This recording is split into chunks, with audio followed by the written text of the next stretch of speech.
और आइए अब करते हैं पूरे दिन की खबरों का हिसाब किताब उस शो में जिसका नाम है बिग एंड बोल्ड। नमस्कार, मैं हूं आपके साथ दिनेश गौतम। सबसे पहले आपको बताता हूं वो खबरें जो खास तौर से रहने वाली हैं फोकस में। रामलला की प्राण प्रतिष्ठा के लिए अयोध्या तैयार, योगी ने किया विकास कार्यों का निरीक्षण, अब पीएम मोदी का इंतजार। माथे पर, अगली खबर देखिए, माथे पर लगाया तिलक, हाथ में बांधा कलावा, किसने किया हिंदू लड़की से छलावा, ये भी आज बिग एंड बोल्ड में आपके सामने होगा। इजराइल हमास युद्ध का अपडेट भी आपको देंगे। इजराइल का विनाशक खेल, कैसे हुई हमास की आतंकी साजिश फेल, पूरी डिटेल के साथ ये खबर भी आपके सामने रखूंगा। और कोरोना ने फिर डराया, नए वेरिएंट ने कहां कहां कहर बरपाया, ये भी आपके सामने रखूंगा। 24 घंटे का पूरा अपडेट आपके सामने होगा। कोटा से जयपुर जाने वाले नेशनल हाईवे पर उस वक्त ब्रेक लग गया जब एक तेंदुआ शिकार की तलाश में सड़क पर आ गया। बूंदी टनल रोड पर यह तेंदुआ ऐसे दुबक कर बैठा था कि आने जाने वालों को लगा जैसे कोई कुत्ता यहां बैठा हुआ है। इस बाइक सवार ने तो इस तेंदुए के बिल्कुल करीब पहुंचकर इस बात को रियलाइज किया, लेकिन जैसे ही उसे पता चला कि सड़क पर असल में यह तेंदुआ बैठा हुआ है, काफी देर तक वो वहीं सन्न रह गया और फिर वहां से उल्टे पैर चला गया। काफी देर तक यह तेंदुआ यहीं घात लगाए बैठा रहा, लेकिन जब गाड़ियां यहां रुकने लगी तो यह तेंदुआ भी जंगल की तरफ भाग निकला। पंजाब के जलंधर में नशे में धुत एक लड़की ने ऐसा हंगामा मचाया कि पूरे मोहल्ले को ही सिर पर उठा लिया। स्थिति यह हो गई कि पुलिस भी लड़की को नहीं संभाल पाई और इसके बाद एम्बुलेंस बुलाई गई, जिसमें बिठाकर उसे सिविल हॉस्पिटल ले जाया गया। बताया जा रहा है कि नशे में धुत लड़की ई रिक्शे से बस स्टैंड गई और हंगामा करने लगी। जब ई रिक्शा चालक के परिवार वाले वहां पहुंचे तो उनसे भी भिड़ गई। लड़की की हालत यह थी कि वो ठीक तरीके से खड़ी भी नहीं हो पा रही थी और इसके बाद मौके पर पुलिस पहुंची और उसे मेडिकल के लिए अस्पताल ले गई।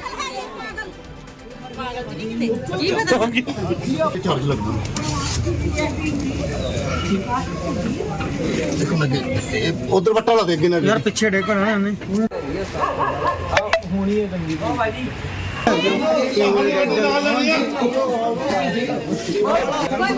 हिंदू लड़कियों को लव जिहाद के जाल में फांसने की कट्टर साजिश कम होने का नाम नहीं ले रही। ताजा मामला उत्तर प्रदेश के मुजफ्फरनगर से सामने आया, जहां बसी कलां के रहने वाले फैज आलम नाम के मुस्लिम युवक पर आरोप है कि वो अपनी पहचान छिपाकर हिंदू बना। पीड़ित लड़की को प्रेम जाल में फंसाया, शादी का झांसा दिया और फिर रेप करता रहा। पहले मुजफ्फरनगर और फिर बेंगलुरु में महीनों तक यही सिलसिला चलता रहा। जब पीड़ित लड़की गर्भवती हुई तो उसका गर्भपात करा दिया और खुद दूसरी लड़की से निकाह कर लिया।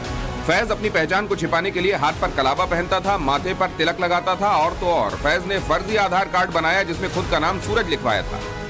दूसरी लड़की से निकाह के बाद जब फैज की असलियत सामने आई तो पीड़ित लड़की ने पुलिस के सामने इंसाफ की गुहार लगाई। मंडी थाने के एसएचओ को आप बीती सुनाई, लेकिन पुलिस के ढीले रवैये के चलते आरोपियों की हिम्मत बढ़ती गई और वो पीड़ित लड़की को धमकियां देने लगे। जब मामला मुजफ्फरनगर के एसएसपी के सामने पहुंचा तब जाकर कार्रवाई के निर्देश दिए गए। और दिल्ली का दिल कहे जाने वाले कनॉट प्लेस में उस वक्त चीख पुकार मच गई जब यहाँ की एक मशहूर बिल्डिंग गोपाल दास बिल्डिंग में आग लग गई। इमारत की 9वीं, 10वीं और 11वीं मंजिल पर आग लगने के बाद धुआं उठता काफी दूर से दिखाई दिया। आग लगते ही बिल्डिंग को खाली कराया गया, जिसके बाद मौके पर पहुंची फायर ब्रिगेड की 16 गाड़ियों ने आग पर काबू पाया। हादसे में कोई घायल नहीं हुआ है। पुलिस फिलहाल आग लगने की वजहों का पता करने में लगी हुई।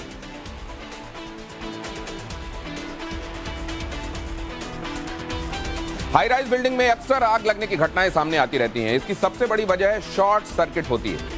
बिजली के ओवरलोड से भी आग का खतरा रहता है। इसके अलावा गैस लीकेज और स्मोकिंग से भी बिल्डिंग्स में कई बार आग लग चुकी है। आग लगने पर क्या करना चाहिए वो भी सुन लीजिए। आग लगती है, अगर आप इमारत के अंदर हैं या आपको ये पता चला है आप इमारत के बाहर हैं और आप देख रहे हैं आग लग गई, तो फौरन 101 डायल करें। फायर फाइटिंग सिस्टम का इस्तेमाल करके आग बुझाने की कोशिश करें। फायर अलार्म ऑन करें ताकि लोगों को अलर्ट किया जा सके कि अब बिल्डिंग को खाली किया जाना जल्द से जल्द जरूरी है। लिफ्ट का नहीं बल्कि उतरने के लिए सीढ़ियों का इस्तेमाल किया जाना आवश्यक है। गीला कपड़ा नाक पर रखें ताकि धुएं का असर कम हो। बिजली स्विच, गैस की नॉब अगर कहीं खुली हुई है तो उसे बंद करें। इसको आग को और भड़कने से इससे रोका जा सकता है। और आग के आसपास की चीजें, ऐसी चीजें जो इन्फ्लेमेबल हैं, फौरन हटा दें ताकि आग ज्यादा ना फैलती जाए। आग लगने पर फौरन बाहर निकलने की कोशिशें शुरू कर देनी चाहिए। और अगली खबर यह कि बिहार के पश्चिम चंपारण में बीती रात एक गांव में भीषण आग लग गई। इस अग्निकांड में कई घर जलकर राख हो गए। आधी रात अचानक लगी आग की वजह से इलाके में अफरा तफरी मच गई। यहां देखिए इन तस्वीरों में कितना बड़ा इलाका आग की जद में था। इन घरों में रखे कपड़े, अनाज के साथ साथ सारे सामान जलकर खाक हो चुके हैं। सर्द रात में कई परिवार एक झटके में सड़क पर आ गए। आग क्यों और कैसे लगी ये अभी तक पता नहीं चल पाया है। कश्मीर घाटी में आज से चिल्ले कलां की शुरुआत हो गई, मतलब अगले 40 दिनों तक घाटी में कड़ाके की सर्दी होगी। तस्वीरें आपको दिखाता हूं गुलमर्ग के पास मौजूद फेमस ड्रंग झरने की। पारा शून्य के नीचे चले जाने का साइड इफेक्ट क्या होता है वो देखिए। इन तस्वीरों में आप समझ पाएंगे ठंड की वजह से झरने का पानी जम गया है, टपकते टपकते पानी जम गया है। अब आप समझिए, हालांकि इसे देखने के लिए आने वाले सैलानियों की भी कमी नहीं है। कड़ाके की सर्दी के बावजूद लोग यहाँ इन नज़ारों को देखने के लिए पहुंच रहे हैं। श्रीनगर में बीती रात न्यूनतम टेम्परेचर -4.3 दर्ज किया गया। श्रीनगर मेट डिपार्टमेंट ने क्रिसमस पर बर्फबारी की संभावना जताई है और आने वाले दिनों में तापमान में और गिरावट के बारे में हिदायत दी। संसद के शीतकालीन सत्र के दौरान लोकसभा अध्यक्ष ओम बिरला ने आज 3 और विपक्षी सांसदों को निलंबित कर दिया। आज निलंबित किए गए 3 सांसदों में डीके सुरेश, नकुल नाथ और दीपक बैज का नाम शामिल है, जिसके बाद अब कुल निलंबित सांसदों की संख्या 146 हो गई है। इसी के साथ लोकसभा की कार्यवाही अनिश्चित काल के लिए स्थगित कर दी गई है। सत्र के अंतिम दिन पीएम नरेंद्र मोदी लोकसभा पहुंचे और बाद में स्पीकर ओम बिरला और विपक्ष के फ्लोर लीडर से मिले। पीएम मोदी ने कहा कि संसद की सुरक्षा में सेना के बाद जो भी जरूरी कदम और सुरक्षा के उपाय हैं वो किए जाने चाहिए। और संसद का शीतकालीन सत्र आज, जैसा मैंने आपको बताया, समाप्त हो गया। शीतकालीन सत्र के दौरान क्या क्या हुआ वो भी आपको बहुत जल्दी ग्राफिक्स के जरिए बता देता हूं। संसद से 146 सांसद सस्पेंड हुए, ये सुर्खियां रही। संसद की सुरक्षा में सेंधमारी आपने देखा किस तरीके से हुई। टीएमसी सांसद महुआ मोइत्रा का निष्कासन हुआ। 3 नए क्रिमिनल बिल्स जो हैं वो रखे गए और वो पास हुए। जेएनके आरक्षण और पुनर्गठन संशोधन बिल इसमें सामने आया। Central university amendment bill 2023 CEC और ईसी की नियुक्ति से जुड़ा हुआ बिल भी इस सत्र के दौरान आपने देखा। और हिमाचल प्रदेश में गोबर के बाद अब दूध पॉलिटिक्स शुरू हो गई। आज नेता प्रतिपक्ष जयराम ठाकुर के नेतृत्व में बीजेपी के विधायक दूध के डिब्बे लेकर विधानसभा पहुंचे और कांग्रेस को दूध खरीदने की गारंटी याद दिलाई।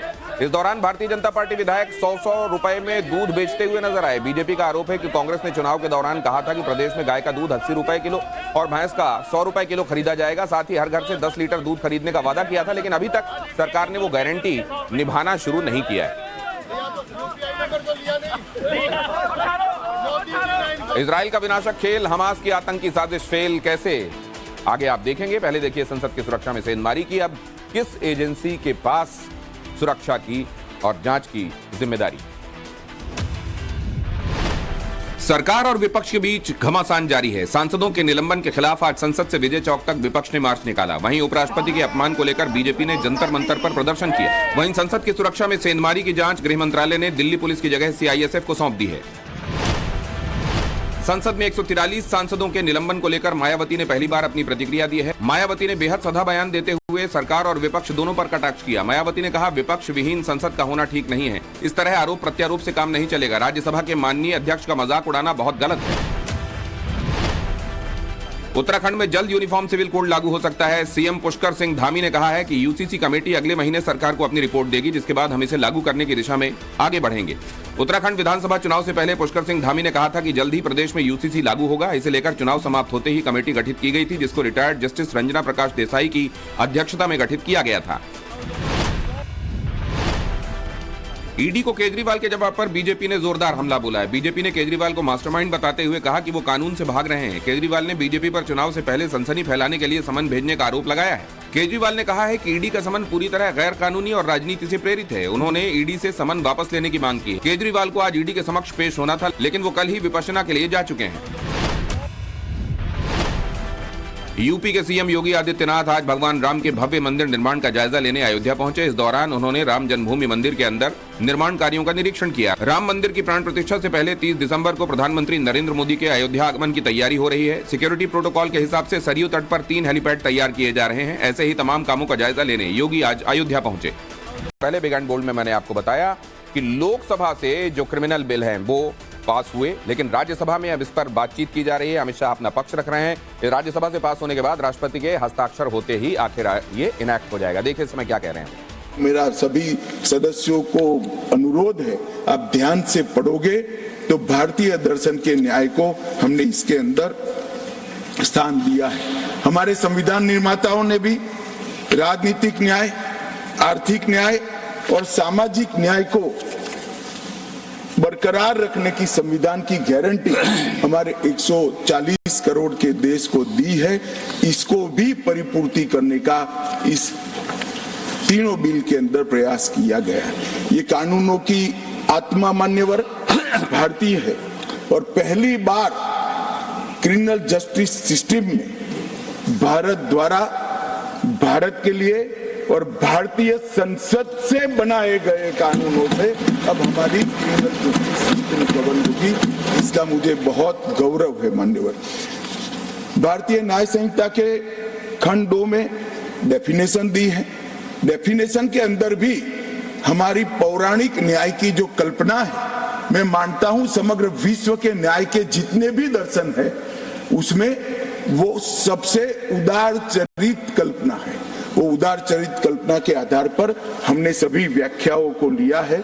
Gender, act, omission, movable property, ये सारी व्याख्याओं को हमारे यहाँ 10,000 से लेकर 5,000 साल पहले इस पर विचार भी हुआ है, उसको रेखांकित भी किया गया है।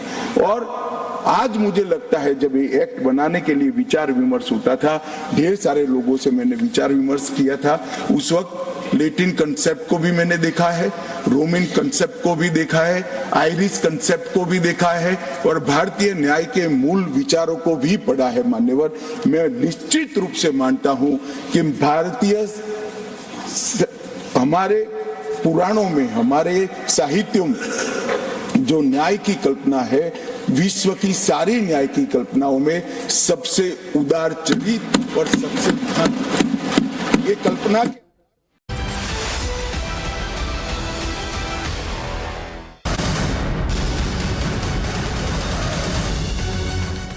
एक अहम खबर आपके सामने। जम्मू कश्मीर के पुंछ में आतंकी हमला हुआ है। आतंकियों ने सेना की गाड़ी को निशाना बनाया है। हमले में सेना के 3 जवान शहीद हुए हैं। गोलीबारी के दौरान 3 जवान जख्मी भी हुए हैं। मुठभेड़ वाली जगह पर सुरक्षा बलों की रीइंफोर्समेंट की गई है। सुरक्षा बलों को और तादाद में भेजा गया है। एक बार फिर से देख लीजिए, जम्मू कश्मीर के पुंछ में आतंकी हमला हुआ है। आतंकियों ने सेना की गाड़ी को निशाना बनाया है। हमले में सेना के 3 जवान शहीद हुए हैं और 3 जख्मी हुए हैं। मुठभेड़ वाली जगह पर और ज्यादा जवानों को भेजा जा रहा है। प्रदीप दत्ता हमारे संवाददाता आपको और ज्यादा जानकारी दे रहे हैं। प्रदीप बताइए।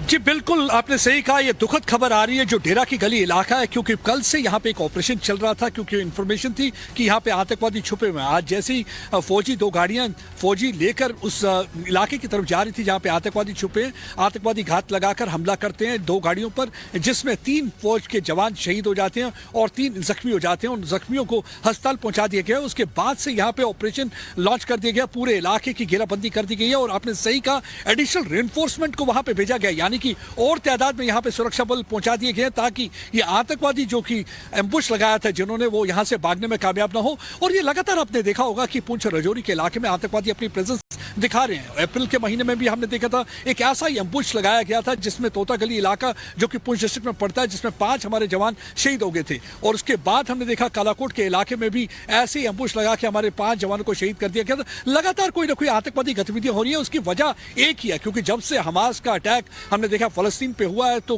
पूरी कोशिश है पाकिस्तान की कि कश्मीर के मसले को भी इंटरनेशनलाइज किया जाए। और दूसरा, उनको मालूम है कि घर पे काफी प्रॉब्लम है, ताकि आर्थिक स्थिति पाकिस्तान की बहुत खराब है। उसके बावजूद पाकिस्तान की कोशिश है कि यहाँ अटेंशन डाइवर्ट की जाए और यहाँ पे ज्यादा से ज्यादा हमले करवाए जाए, ताकि ये एक तासुरात दिया जाए कि यहाँ पे नॉर्मलसी नहीं है, जम्मू के इलाके में भी अब आतंकवादी हमले कर रहे हैं। तो यही एक वजह है कि लगातार यहाँ पे आपने देखा होगा कश्मीर से ज्यादा आजकल राजौरी और पुंछ के इलाके में उनके हमले करने की कोशिश है। और ये आज 3:45 के करीब जब ये 2 गाड़ियां, एक ट्रक और एक जिप्सी, जब ये जा रही थी डेरा की गली इलाके में, क्योंकि इनमें काफी फौजी बैठे हुए थे ट्रक में और इनको लिया जा रहा था ऑपरेशन साइट में, जहां पे ऑपरेशन चल रहा था। निगाह बनाए रखें। मैं ये जानने के लिए आपके पास वापस लौटूंगा कि ये जो कॉम्बिंग चल रही है, क्या इन आतंकवादियों का पता चला और आखिरकार ये एनसर्कल कर दिया गएगा? फिलहाल बहुत शुक्रिया आपका। अगली खबर का रुख करता हूं। जैसा मैंने आपको बताया, बिग एंड बोल्ड स्पेशल आज जो मैं आपको दिखाने वाला हूं, मोदी योगी की राम राज्य की गारंटी क्या इंडी में बवंडर लेकर आ रही है। गरीबों को दी गई मोदी योगी की गारंटी ने विपक्षी खेमे में खलबली मचा दी। जहां मोदी गरीबों को लखपति बनाने के ड्रीम प्रोजेक्ट को आगे बढ़ा रहे हैं, तो योगी गरीबों को वीवीआईपी से कम नहीं मानते। और इस तेवर की वजह से बीजेपी गठबंधन इंडी अलायंस पर लगातार बढ़त बना रहा है। मोदी सरकार की मास्टर स्ट्रोक साबित हुई योजनाओं की विपक्ष के पास कोई काट नहीं, तो उसके पुराने मुद्दे अब जवाब देने लगे।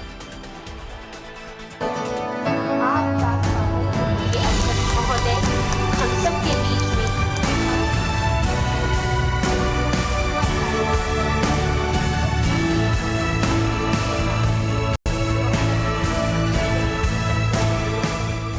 मोदी योगी के राज में गरीबों के नाम सरकार की गारंटी का ये सबसे बड़ा ट्रेलर है।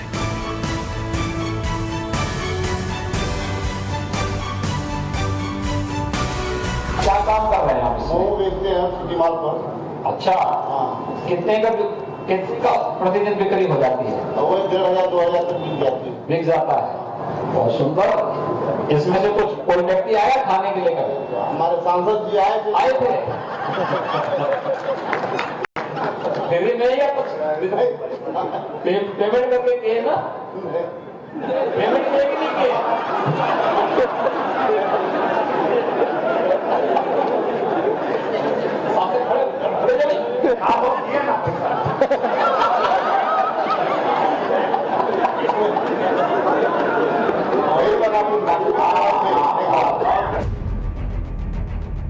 बात से बात निकली और फिर उससे निकला एक ऐसा संदेश जो साबित कर गया कि मोदी योगी की नजर कहां कहां है, किन किन बातों पर टिकी हुई है। मोमो बेचने वाले गोरखपुर के अमरदीप से बात करते हुए मुख्यमंत्री योगी आदित्यनाथ ने जो कुछ कहा वो एक गारंटी है। गारंटी इस बात की कि उनकी सरकार के लिए गरीब सबसे ऊपर है, उससे ऊपर कोई नहीं, न कोई विधायक, न सांसद, न कोई वीवीआईपी। लोकतंत्र का सबसे बड़ा वीवीआईपी अब गरीब है और उसके नाम मोदी योगी ने दे रखी है गारंटी। 9.5 वर्ष के अंदर एक नए भारत का हम दर्शन कर रहे हैं। एक नया भारत, जिस भारत में वैश्विक मंच पर इसे सम्मान प्राप्त हो, जिस भारत में राष्ट्रीय सुरक्षा की गारंटी हो, जिस भारत में हर एक व्यक्ति को सुरक्षा की गारंटी हो। हर एक नागरिक मतलब गांव की आखिरी कतार में खड़ा हुआ इंसान भी अब उतनी ही अहमियत रखता है जितना चमकते शहरों में रहने वाले स्मार्ट कारोबार में लगे लोग। और मोदी योगी की गारंटी हर किसी के लिए है। उसी में हम बोल दिए कि भाई देखिए ऐसा ऐसा बात, आए थे सांसद जी और उद्घाटन करने आए थे, बस और कोई बात नहीं हुआ। उसी पर लोग हंसने लगे। तो उसके बाद फिर क्या हुआ? तो मोमो खाए थे, मुख्यमंत्री जी कहे मोमो खाए थे, तो कहे कि हाँ सांसद जी मोमो आए थे लेकिन पैसा दिए थे। हमने कहा नहीं दिए थे, बस इतना ही बात हुआ, कोई बात नहीं हुआ। लेकिन आए नहीं तो शिलान्यास का उद्घाटन करने आए थे। क्या कभी वाकई सांसद जी आपके ठेले पे आए? नहीं, ठेले पर नहीं आए हैं। आप कैसे मजाक में हो गया था। अमरदीप तो एक किरदार भर है जिनके चेहरे की मुस्कान ये बताने को काफी है कि जब सरकार का मुखिया खुद उसके रोजगार और उसमें मुनाफे की चिंता करने बैठा हो तो उसके लिए इससे बड़ी गारंटी और क्या होगी। ये गारंटी भारत की राजनीति की धुरी को बदलने जा रही है। आखिर ये कैसे होगा, इसकी एक एक बात आपको बताएंगे और ये भी समझाएंगे कि सतही नारों और मुफ्त वाले वादों का दौर क्यों बीत गया और नए वक्त में क्यों मोदी योगी दे रहे हैं डंके की चोट पर जनता के लिए गारंटी। साथियों, आजकल आप सभी मोदी की गारंटी की चर्चा खूब सुनते होंगे। हाल के दिनों में जो चुनाव नतीजे आए उसके बाद ये चर्चा और बढ़ गई है। अब जरा गारंटी वाली ये लिस्ट देख लीजिए। इसमें सिर्फ 8 मुद्दों का जिक्र है, लेकिन गारंटी वाली फहरिस्त में कई गुना ज्यादा मुद्दे हैं। हर गरीब को घर, हर गरीब को राशन, स्वास्थ्य की सुविधा, सबके लिए शिक्षा, सख्त लॉ एंड ऑर्डर, हर व्यक्ति की सुरक्षा, अपराधियों में खौफ, माफिया पर बुलडोजर। आज पूरी दुनिया देख रही है कि किस तरह यूपी में सीएम योगी पीएम मोदी की हर गारंटी को जमीन पर उतार रहे और गारंटी का ये डबल इंजन मॉडल उन तमाम मील के पत्थरों को पार कर चुका है जहां तक पहुंचना पहले बड़ी बात मानी जाती थी। बाप भी नहीं थे, ना भाई थे, माँ खाली थी, खाली चौका बर्तन करती तो उनके 6 बहन थे हम लोग। उससे बहुत गरीबी काटे। प्रधानमंत्री मुख्यमंत्री जी का बहुत बहुत धन्यवाद। बहुत परेशान ठीक है, बहुत बहुत धन्यवाद आपको। चलिए, यही हम लोगों की पसंद है, यही मोदी जी की गारंटी है। मैं पहले जो शेड के मकान में रहती थी, बहुत काफी परेशानियां होती थी। जब भी बारिश होता था मेरे घर में पानी भर जाता था। हम लोग रात रात भर उतरते रहते थे, पानी को फेंकते रहते थे, परेशान हो जाते थे। लेकिन आपका धन्यवाद हो कि हमको मकान मिले, हमको आवास योजना का लाभ मिला और हम अपना मकान बनवा के अपने मकान में शिफ्ट हो गए। आज हमें किसी प्रकार की कोई दिक्कत परेशानी नहीं है। अब जरा सोचिए, अगर जनता के मिजाज को पढ़कर उनकी जरूरत के मुताबिक हर मुसीबत की दीवार इसी तरह ढाई जाती रही तो फिर इंडी गठबंधन के लिए गरीबों के नाम पर मुद्दों की नई लिस्ट तैयार करने के लिए क्या रह जाएगा। शायद यही वजह है कि विपक्षी गठबंधन जातीय जनगणना, ओपीएस और मुफ्त की स्कीम जैसे मुद्दों से तब भी आगे नहीं बढ़ पा रहा, जबकि राजस्थान से लेकर एमपी और छत्तीसगढ़ के विधानसभा चुनाव में भी ये मुद्दे धड़ाम हो चुके हैं।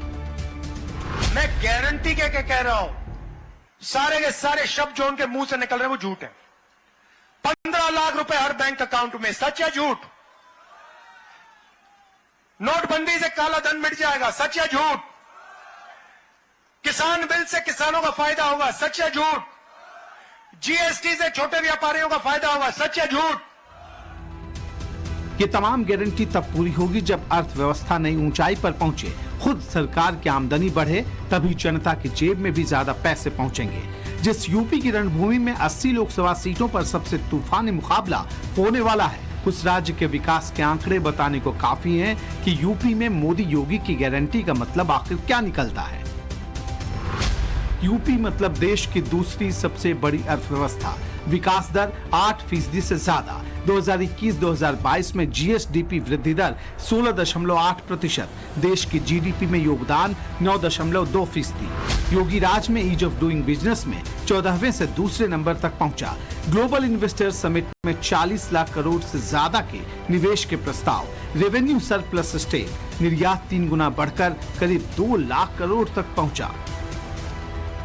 योगी सरकार का मकसद है कि 2027 तक यूपी को 1 ट्रिलियन इकोनॉमी की अर्थव्यवस्था वाला राज्य बनाए। हर एक वंचित को, दबे कुचले को, गरीब को, दलित को उस तक शासन की योजना का लाभ पहुंचा करके उसके जीवन में परिवर्तन ला करके 2047 तक भारत को दुनिया की एक बड़ी ताकत के रूप में स्थापित करने के प्रधानमंत्री जी के संकल्पों को आगे बढ़ाने में अपना योगदान देंगे। कल तक जो बात सपने की तरह लगा करती थी, ये सच है कि एक एक कर वो यूपी में हकीकत की जमीन पर उतरती दिख रही है। इनमें 3 सेक्टर्स पर नजर डालना जरूरी है, क्योंकि निवेशकों को इस बात की गारंटी सबसे पहले चाहिए और यूपी में उन्हें ये बात मिली। लॉ एंड ऑर्डर, कनेक्टिविटी और इंफ्रास्ट्रक्चर। क्या सोचा है, बच्चों को क्या पढ़ाओगे? सर, अगर हमारी आर्थिक स्थिति अच्छी रही तो हम उनको बहुत अच्छे से अच्छे कॉलेज में डालना चाहते हैं और उनकी पढ़ाई पूरी करवाना चाहते हैं। और अभी अच्छा पढ़ते हैं कि ऐसे ही? नहीं सर, पढ़ते हैं सर। वरना माँ सखी मंडल चलाती हैं, वो सेल्फ हेल्प ग्रुप में काम कर रही है, वो बैंक सखी बन गई है। सब कुछ देखते हुए करते हैं सर, अपने बच्चों का भी ध्यान रखते हैं, अपने परिवार का भी ध्यान रखते हैं सर। बेहतर निवेश ने रोजगार के मोर्चे पर भी सरकार की गारंटी को पूरा किया। यूपी में 2017 से पहले बेरोजगारी की दर 14.4% की थी, जो अब 2023 में घटकर 4.2 तक पहुंच गई। ये तमाम आंकड़े इस बात को जाहिर करने को काफी हैं कि गारंटी का मतलब सिर्फ बयानों तक सिमटा नहीं होता, बल्कि मोदी के मंत्र को योगी पूरी तरह जमीन पर उतार कर दिखा भी रहे हैं।